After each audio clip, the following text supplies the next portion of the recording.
हमें साफ साफ मस्जिद नज़र आई, हमें साफ साफ स्कूल्स नज़र आए, हमें साफ साफ यूनिवर्सिटी भी नज़र आई, मतलब काफ़ी चीज़ें। और हम इधर रहे ना, हमारे 2 दिन हम रहे थे, 2 दिन हम उधर रहे थे कश्मीर, उस LOC से आगे हमारे पास बिल्कुल सिग्नल नहीं थे। कश्मीर का जो प्रेजेंस वो हिंदुओं की प्रेजेंस बताती है कि हिंदू कितने एक्टिव थे कश्मीर के अंदर। मंदिर इतने ज्यादा और हजारों साल पुराने की तारीख है। हाँ जी, हमने शारदा के जो मंदिर था उधर के मेन सिटी के अंदर मंदिर था, और 2 दरिया के सेंटर के अंदर एक मंदिर है। मेन सिटी के अंदर ना हम इंटरव्यू करे थे, मेन मार्केट थी तो मदीना मार्केट, वहाँ पे हम करे। अब 2 बंदे थे, निमरा को कहते हैं, आप यहाँ से हमें इंटरव्यू भी ना लो। इतने रूड उन्होंने बात की। क्यों? उसमें उन्होंने कहा कि भाई आप पाकिस्तानी हो।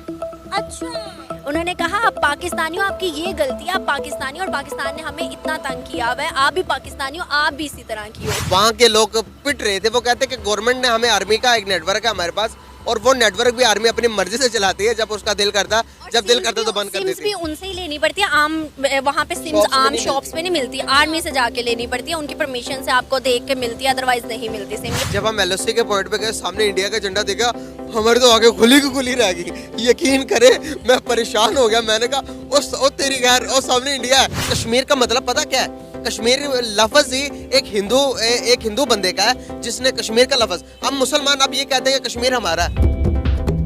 अस्सलाम वालेकुम, नमस्ते, सत श्री अकाल, मैं हूं सनाम। जो नाज़रीन, कश्मीर को लेकर बहुत सारी खबरें जो है वो अक्सर गर्दिश करती हुई दिखाई देती हैं। पाकिस्तान का मीडिया कुछ और दिखाता है, इंडिया का मीडिया कुछ और दिखाता है, कश्मीरी जो है वो कुछ और कहते हैं। तो हमारे कुछ यूट्यूबर्स हैं, कुछ जर्नलिस्ट हैं जो कुछ दिन पहले कश्मीर का दौरा करके वापस आए हैं। मेहमान नवाज मैं बता नहीं सकती, इतने हमारे इधर के लोग भी नहीं मेहमान नवाज जितने कश्मीरी लोग हैं, बहुत ज्यादा, और जिंदा दिल के लोग हैं, बहुत ज्यादा अच्छे लोग हैं वहाँ के। आपका टूर कैसा लगा? कश्मीरी कैसे लगे? सबसे पहले तो मैं आपका थैंक्स करना चाहूँगा कि आपने हमें अपने प्लेटफॉर्म से बोलने का मौका दिया। आप जैसे बड़े जर्नलिस्ट और यूट्यूबर्स के मैं तो तहे दिल से शुक्रगुजार हूँ आपका कि आपने कश्मीर का मौक़िफ़, जो कि बहुत ज़रूरी है, कश्मीर का हमारे मेन स्ट्रीम मीडिया जो है वो कवरेज नहीं देती। आज खुद दिल खोल के मैं बताऊंगा कि जो कश्मीर में हमने फेस किया, जो कश्मीरियों के हालात हमने, सिचुएशंस हमने देखी, मीडिया नहीं दिखाता। लेकिन अफसोस की बात यह है कि उस पार का मीडिया हमें दिखा देता है कि कश्मीर के रियल सीन्स क्या है। हम खुद अपनी आंखों से विजिट करके आए, हम देख कर आए हैं सिचुएशंस क्या वहाँ की। हम सब बताएंगे आपको इसी वीडियो के अंदर। क्या देखा आपने? मुज़म्मिल, आपसे ही शुरू करते हैं। मैं बहुत ज़्यादा एक्साइटेड हूँ ये जानने के लिए, और मुझे ये लग रहा है कि आप भी बहुत ज़्यादा एक्साइटेड है हमें बताने के लिए। तो आप ही बताएं, पहले शुरू करें कि क्या देखा वहाँ पे, लोग कैसे थे, वहाँ का माहौल कैसा था, हमें जो मीडिया दिखाता उसमें कितना सच और कितना झूठ। यकीन करें कि पता चलता है कि अगर एक खूबसूरती हमेशा खतरनाक होती है, और खतरनाक इस वजह से लोगों ने बना दी है। खूबसूरती बहुत खूबसूरत है कश्मीर। यकीन करें कि जब आप विजिट करके आएंगे, आपने विजिट किया भी होगा पहले, लेकिन जब जो बंदा देखता है ना, एक दफ़ा देखता ही रह जाता कश्मीर को, इतना खूबसूरत है। और यकीन करें कि जब खूबसूरती के साथ साथ जब दूसरी तरफ नज़र पड़ती है लोगों की आम रूटीन की ज़िंदगी के ऊपर कि उनकी ज़िंदगी किस तरह की है, तो यकीन करें रोना आ जाता है। एक तरफ 2 कश्मीर, इस 4 कश्मीर है टोटल। कश्मीर एक है जिनके बंटवारा 4 किए हुए हैं। मैं आपको बताना चाहूँगा कौन कौन से। एक जम्मू कश्मीर जो कि इंडिया ऑक्युपाइड कश्मीर, एक दूसरा पाकिस्तानी कश्मीर जो पाकिस्तान के पास है, जिसे हम आज़ाद कश्मीर कहते हैं, एक वो कश्मीर जिसे हम चाइना ने गिफ्ट की, जिसे हमने चाइना को गिफ्ट किया हुआ, एक वो कश्मीर जिसे गिलगित बल्तिस्तान कहते हैं। 4 कश्मीर है इस टाइम, और चारों के पास अभी 3 पाकिस्तान के पास है, 2 पाकिस्तान के पास है, और दोनों के हालात देखने वाले हैं। गिलगित विजिट किया, कश्मीर विजिट किया। इन सब विजिट के अंदर लोगों के हालात जानने थे, ऑडियंस तक हालात पहुंचाने थे कि कैसे लोग जिंदगी गुजार रहे हैं। यकीन करें बहुत ही बुरे हालात हैं। लोग वहां पर जब कैमरा ऑन करके कैमरा सामने करे तो रोने लग पड़ते थे। यकीन करें इस किस्म के हालात है। कैमरे के अंदर रिकॉर्डिंग है, अनम की 2-3 वीडियोस के अंदर लोग रो पड़े वहां पे कि हमारी इस किस्म की सिचुएशन है, रोटी के लिए, आटा के लिए लोग मर रहे हैं, लड़ रहे हैं। और गवर्नमेंट जो सब्सिडी दी थी गवर्नमेंट ने वो भी खत्म कर दी है। लोगों का ये कहना है। मजीद अनम बताएंगी, मैं ही बोली जा रहा हूँ। अनम मुझसे ज्यादा अच्छी तरह से बता सकती हैं आपको। अनम, क्या फर्क देखा वहाँ पे जब नजर पड़ी जम्मू कश्मीर में और पाकिस्तान के पास जो कश्मीर है जिसे हम आज़ाद कश्मीर कहते हैं, क्या फर्क नजर आया आपको? मैं ना फर्स्ट ऑफ ऑल LOC की बात करूँगी। वहाँ पे जब हम LOC पॉइंट पे गए ना, तो बिल्कुल साफ साफ ज़्यादा क्लियरली देख सकते थे वहाँ का झंडा, यहाँ का झंडा। वहाँ पर आप लोगों को फसलें नज़र आती हैं जो इंडिया के पास कश्मीर है, मतलब बंजर ज़मीन नहीं है। हमारे इधर एक भी फसल नहीं थी, सब की सब बंजर ज़मीन थी। इवन यहाँ पर मैंने लोगों से बात की तो कहने लगे कि हमारे पास पानी जो होता है ना वो भी हमें पैसों का मिलता है। और वहाँ की अगर हम बात करें तो वहाँ ऐसा कुछ भी नहीं है। वहाँ पर मतलब नहर, वहाँ से ज़्यादा पानी इधर, आपको भी पता है कि ज़्यादा पानी वहाँ से ही आता है हमारे इधर भी, लेकिन वहाँ के फसलों पे पानी लग रहा था। और हम यहाँ पर देखें सारी टोटली बंजर ज़मीन, एंड एलओसी से आगे भी हम शारदा भी गए थे, काफ़ी जगह पे गए थे, एक भी फसल मैंने नहीं देखी। और जब लोगों से बात की तो लोगों ने कहा कि भाई हमें सब्सिडी नहीं मिलती गवर्नमेंट की जानिब से, हम क्या करें। और उन्होंने खुद बताया, उनके रिश्तेदार थे वहाँ पर इंडिया के कश्मीर के अंदर, तो मुझे लोगों ने बताया कि भाई हमारे जो रिश्तेदार हैं वो हमें बताते हैं कि वहाँ गवर्नमेंट सब्सिडी देती है, गवर्नमेंट ये फसलें लगवाती है, गवर्नमेंट पानी देती है, मतलब गवर्नमेंट की जानिब से ये सारा काम किया जाता है। हमारे खुद के यहाँ पर कुछ भी नहीं है। ईनम, लोगों के नज़रों में क्या हसरत आपने देखी जब वो जम्मू कश्मीर की तरफ उनकी नज़र जाती होगी और वो आज़ाद कश्मीर को देखते होंगे, तो लोगों की नज़रों में हसरत नज़र आई आपको? बहुत ज़्यादा। मैं बताना चाहूँगा इस बारे में। कुछ लोगों से मेरा इंटरेक्शन हुआ ऑन द कैमरा। बहुत कम लोग अपने दिल की बात कह पाते थे हमें ऑफ द कैमरा। जो लोगों के एक्सप्रेशंस थे, जो लोगों के कुछ लोगों के ना रिलेटिव, एक बंदा हमें ऐसा मिला जिसके चाचा ताया अम्मी अब्बू भी दूसरी इंडिया ऑक्टोपाइड कश्मीर में थे। वो कहने लगे कि वहाँ पर भाई इतनी जिंदगी की सहूलियत है। ऑन द कैमरा उनके अल्फाज और ऑफ द कैमरा उनके अल्फाज और थे। मैं हैरान हुआ। मैंने कहा भाई आप ऑफ द कैमरा कुछ और बता रहे, ऑन द कैमरा कुछ और बता रहे। जब आप ऑन द कैमरा बताएंगे नहीं जो आपके साथ जो सिचुएशन चल रही है, तो आप अपने हालात किस तरह से बदलेंगे। मैं आपके क्या हेल्प करूँ? मैं यहाँ पर आपकी हेल्प के लिए आया हूँ। तो आप जब तक जेन्युइन जो कि आपके साथ हो रहा आप बताओगे नहीं तो हालात कैसे चेंज होंगे। तो वो बताने लगे कि भाई मेरे जो मम्मा पापा है वो वहीं पर है, मेरे बहन भाई भी वहीं पर है। कह रहे थे कि मुझसे कहीं गुना बेहतर अच्छी जिंदगी वो उसको गुजार रहे। इस तरह से उनको गवर्नमेंट सब्सिडीज देती है। अगर वहाँ पर अब ये 370 का आर्टिकल हटाने के बाद कश्मीर को डेवलप किया गया, स्मार्ट सिटीज बनाई जा रही है कश्मीर के अंदर और बहुत सारी चीज़ें। अभी तो एक ये दुबई की एक बहुत बड़ी कंपनी है, मार कंपनी, अपना मॉल भी बनाने जा रही है। इसके अलावा अगर आपको पता होगा एप्पल का जो मेन स्टोर है वो भी खुलने जा रहा है। लेकिन हम सब ये कहते हैं कि ये सिर्फ दिखावा है, ऐसा कुछ नहीं हो रहा। तो आपने क्या क्या देखा? मुझे जो कहने को सुना ना, उन्होंने कहा कि भाई आप हमें जितनी मर्जी आज़ादी दे दो, आप हमें आज़ादी दे दो और हमसे रोटी छीन लो। ये वाला हाल पाकिस्तान में है। और अगर जो मीडिया बताती है तो उन्होंने कहा कि अगर कैद होकर आपको रोटी वाफर मिकदार में मिले, अगर आपके ऊपर जुल्म करके आपको रोटी और आपको खाने पीने के आपके बच्चे अगर 3 वक्त की रोटी खाते, तो वो कहने लगे कश्मीरी हमें इस आज़ादी से वो कैद बेहतर पसंद है। इस तरह के अल्फाज आप खुद सोचे कि कश्मीरी बोल रहे हैं ऑन द वीडियो। मैं ये कुछ बना के बातें नहीं कर रहा। मेरी वीडियोस आप स्क्रॉल करके देखें जो मैंने कश्मीर विजिट किया। वहाँ पर लोगों के जो चंद एक लोग हैं जिन्होंने खुलकर बात की, और जिन्होंने खुलकर बात की यकीनन हमारी गवर्नमेंट को वो बातें नहीं पसंद आई होगी। पिछले दिनों भी हमारे मेन स्ट्रीम मीडिया पर तो नहीं दिखाया गया, लेकिन सोशल मीडिया पर एक क्लिप वायरल हुआ था कि कश्मीर और गिलगित बल्तिस्तान के लोग नारेबाजी कर रहे थे कि कारगिल स्कर्दू खोल दो, टूटे रिश्ते जोड़ दो, जिसका मतलब ये था कि वो इंडिया के साथ इल्हाक करना चाह रहे हैं। लेकिन हमारी गवर्नमेंट ने, हमारे यहाँ पे जितने भी मेन स्ट्रीम मीडिया, उन्होंने कहा कि नहीं नहीं नहीं, इसका गलत मतलब निकाला जा रहा है। लेकिन आप वहाँ पे विजिट करके आए, मतलब वो खुद चाह रहे हैं कि उनका इल्हाक इंडिया के साथ हो जाए। मैंने ना एलओसी के पॉइंट पे ना, वहाँ पर जिसका रेस्टोरेंट छोटा सा था, उस बंदे से मैंने बात की थी। वो बंदे ने मुझे खुद बताया कि 2019 के ना उस पर ये एलओसी के जो पॉइंट है उसको बंद किया गया, वरना यहाँ से परमिट लेके ना लोग आते जाते थे, इवन के रहते भी थे वहाँ पे जाके। तो 2019 में ये बंद किया गया। और अगर उसने बताया कि 2019 से पहले ना बहुत ज़्यादा यहाँ गोलाबारी होती थी और बहुत ज़्यादा आपस में जो है था एक दूसरे को मतलब मारने थे या जो भी होता था, और इतना बुरा हाल होता था कि हम बाहर नहीं निकल सकते थे। 2019 से आप अंदाज़ा लगाए 2023 चल रहा है, अभी तक उसने कहा एक भी ऐसी चीज़ नहीं है जिससे हमारा नुकसान हो। आप देखें, हम कहते हैं कि मोदी गवर्नमेंट ने ऐसे किया ऐसा किया, ठीक है, मोदी गवर्नमेंट में आके एलओसी पॉइंट को बंद किया गया, मतलब बॉर्डर को बंद किया गया। लेकिन आप ये देखिए कि एक दफ़ा भी वहाँ पे एलओसी पॉइंट पे गोलाबारी नहीं हुई, ना ही कोई ऐसी मतलब चीज़ हुई जिससे हम कहें कि भाई मोदी गवर्नमेंट ने ऐसा किया ऐसा किया। मोदी गवर्नमेंट से पहले ऐसा होता था। आप खुद बताएं, वहाँ के लोगों ने अपने मुंह से अपनी जुबानी बताया कि मोदी गवर्नमेंट में एक दफ़ा भी गोलाबारी नहीं हुई, ना ही यहाँ पे कोई ऐसी हरकत की गई उस कश्मीर की जानिब या उस इंडिया की जानिब से।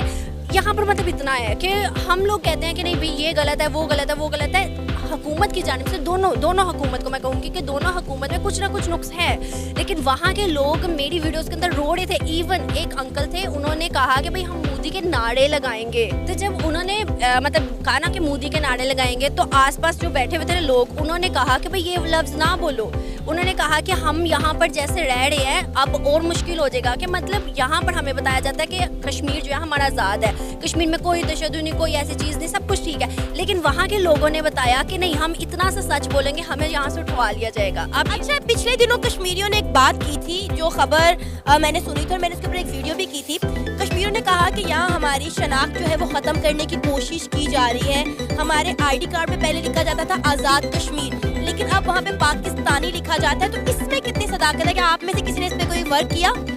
वो मैंने इस बारे में बात की तो वो कहने लगे कि पहले ना जब पाकिस्तान के हालात सही थे, जब पाकिस्तान की इकोनॉमी थोड़ी बहुत सेट थी, तो वो कहते थे कि कश्मीर बनेगा पाकिस्तान। अब उन्होंने देख लिया कि पाकिस्तान की इकोनॉमी का कोई हाल ही नहीं है, पाकिस्तान कभी भी डिफॉल्ट की तरफ जा सकता है। तो आपको पता कि हर एक इंसान, चाहे आपके घर के मेंबर हो, चाहे वो बाहर के कोई रहने वाला हो, वो चाहते हैं ज़िंदगी के फैसिलिटीज़, जो जितनी ज़्यादा फैसिलिटीज़ देगा, इंसान की कोशिश होती है कि उसके साथ रहे।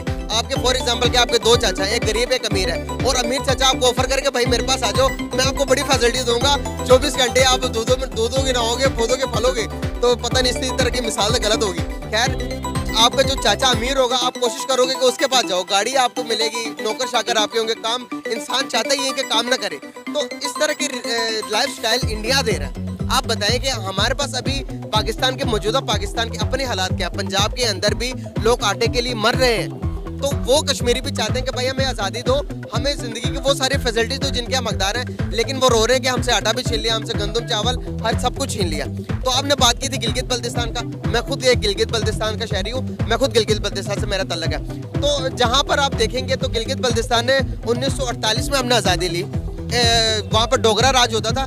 डोगरा राज को गिलगित बल्तिस्तान के लोगों ने हिंदुस्तान के जो हिंदू लोग थे उनको वहाँ से गिलगित से निकालकर खुद आज़ादी हासिल की गिलगित बल्तिस्तान की। तो इसलिए हासिल की कि पाकिस्तान उनका साथ देगा, पाकिस्तान उनके साथ रहेगा।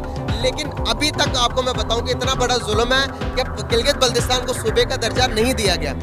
हर रोज़ यही रोना होता है, हर रोज़ वहाँ के लोग रोते हैं कि भाई हमें सूबा तो बना दो, कोई तो हुकूक दो हमें। लेकिन आपको मैं बताऊं कि इंडिया अपने मैप के अंदर पूरी गिलगित बल्तिस्तान को शो करता है। इंडिया अभी भी कहता है कि भाई गिलगित बल्तिस्तान मेरा हिस्सा है, मेरा पार्ट है, और आज नहीं तो कल वो इंडिया को मिल जाएगा। मैं बताऊं आपको, गिलगित बल्तिस्तान के लोग ये नहीं कहते, गिलगित के लोग ये नहीं कहते कि हम इंडिया के पार्ट हैं, लेकिन बल्तिस्तान के लोग, आधा बल्तिस्तान इंडिया की तरफ है जिसे हम लद्दाख कहते हैं, आधा बल्तिस्तान जो वो गिलगित के पास है, वो गिलगित बल्तिस्तान के जो बल्ती हैं वो कहते हैं कि भाई हम पाकिस्तानी नहीं है। अच्छा अनम, आपने LOC की उस पार जम्मू कश्मीर में क्या क्या मनाजिर देखे, उसके बारे में थोड़ा बताइएगा।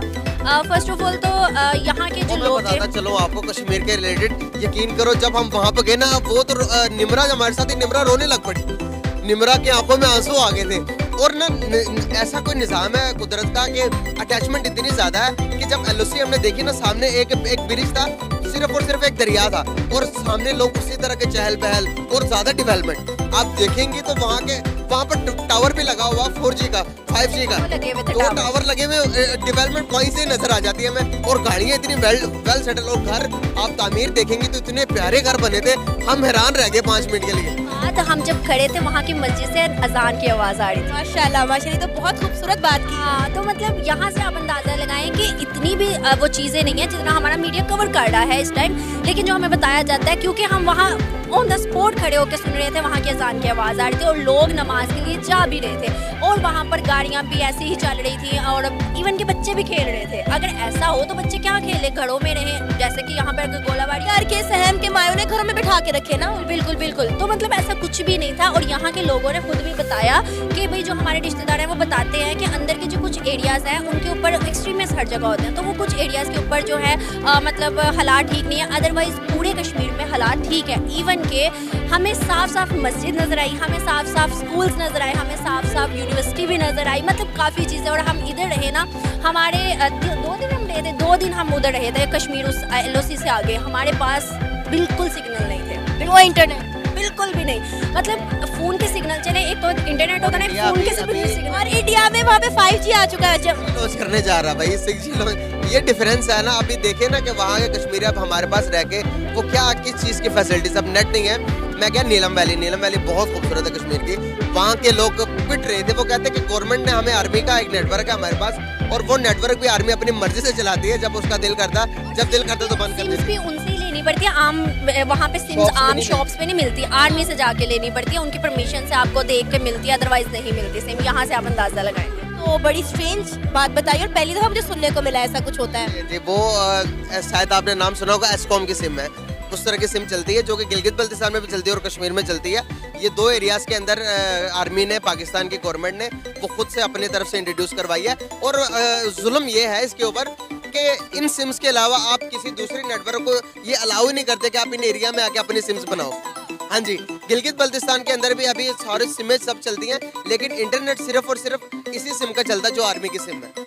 बाकी मोबाइल्स के नेट अलाउ ही नहीं करती आर्मी के वहाँ पर आके आप, मतलब कि सबसे एक्सपेंसिव नेटवर्क है। अगर पूरे आप पाकिस्तान के नेटवर्क सिस्टम को निकालेंगे, नेट को सर्च करेंगे, तो सबसे एक्सपेंसिव ये एक्सकॉम की सिम है। मैं एक चीज़ आपसे पूछना चाहती हूँ जो मोस्टली हम अपनी आवाम से भी पूछते हैं अक्सर, कश्मीर कौन डिज़र्व करता है, इंडिया, पाकिस्तान, या फिर कश्मीर को एक आज़ाद और ख़ुद मुख्तार रियासत होना चाहिए? क्योंकि जो आपने सारी चीज़ें बताई हैं, मैं आज तक कश्मीर नहीं गई हूँ, सीरियसली मैं आज तक कश्मीर नहीं गई, लेकिन आपकी बातें सुनने के बाद मुझे लगता है कि खूबसूरती देखने के लिए कश्मीर की जाना चाहिए। और डेफिनेटली जो चीज़ें आपने बताई हैं वो थोड़ा अंदर से डरा भी रही हैं कि वहाँ के लोग किस तरह की ज़िंदगी गुजार रहे हैं। हम कहते हैं कश्मीर हमारी शारग है, तो हमने अपनी शारग का ये हाल किया हुआ है। मतलब मुझे सुनकर जो है ना, मेरे रोंगटे खड़े हो रहे हैं कि हमने वहाँ पे कश्मीरियों के लिए तो ज़िंदगी जहन्नुम बनाई हुई है ना। तो मुझे बताएं कि इन सारी सूरत हाल के बाद जो कि आप देख कर आए हैं और एक साफ साफ मनाजिर हमें नज़र आ गया कि जम्मू कश्मीर में क्या हो रहा है और आज़ाद कश्मीर में क्या हो रहा है, अब तो वो कोई दो राय रही ही नहीं ना कि हम कहें जी इंडिया के जो मीडिया है वो गलत कवरेज कर रहा है या वो गलत खबरें फैला रहा है। अब तो हमारे जर्नलिस्ट, हमारे यंग यूट्यूबर्स जो हैं वो खुद जाकर देख कर आए और कवरेज करके आए। तो अनम, पहले आप बताएं क्या लगता है? फर्स्ट ऑफ ऑल तो मैं ये कहूँगी कि कश्मीर को ना, दोनों साइड के कश्मीर को एक अलग रियासत होना चाहिए। सेकंड, वहाँ के जो लोग हैं इस गुर्बत की ज़िंदगी में, इवन उन्होंने ये भी बताया कि हमें 3 मंथ के अंदर 20 किलो का बोरा मिलता है आटे का। अच्छा, 3 महीनों के अंदर आप खुद अंदाज़ा लगाएं 3 महीनों में एक आटे का बोरा कैसे गुजारा हो सकता है। तो उन लोगों ने अपनी ज़ुबानी, कुछ लोगों ने, कुछ नहीं मोस्टली लोगों ने ये कहा कि हमें अगर मौका मिले अलग रियासत का और इंडिया का तो हम अलग रियासत बनाएंगे, अगर मौका अलग रियासत का ना मिले तो हम इंडिया के साथ शामिल होना चाहेंगे। ये उनकी खुद की ज़ुबानी थी। मुज़म्मिल, आप क्या कहेंगे मेरे इस सवाल के जवाब में?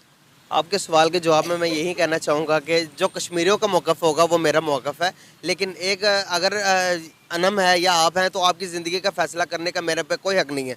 मैं कभी भी आपकी ज़िंदगी का फ़ैसला करूँ, आपकी ज़िंदगी, अल्लाह ताला ने आपको आज़ाद बनाया तो मैं आपको कैद क्यों रखूँ? इसी तरह कश्मीरियों का मौक़िफ़ है, कश्मीरी जो चाहते हैं, कश्मीरियों का जो कहना है, यकीन करें कि हर इंसान चाहता है कि डेवलपमेंट की तरफ जाए, हर इंसान चाहता है कि उसकी ज़िंदगी आसान हो, दूसरे लोगों की ज़िंदगी से उसकी ज़िंदगी ज़्यादा अच्छी तरीके से गुजारे।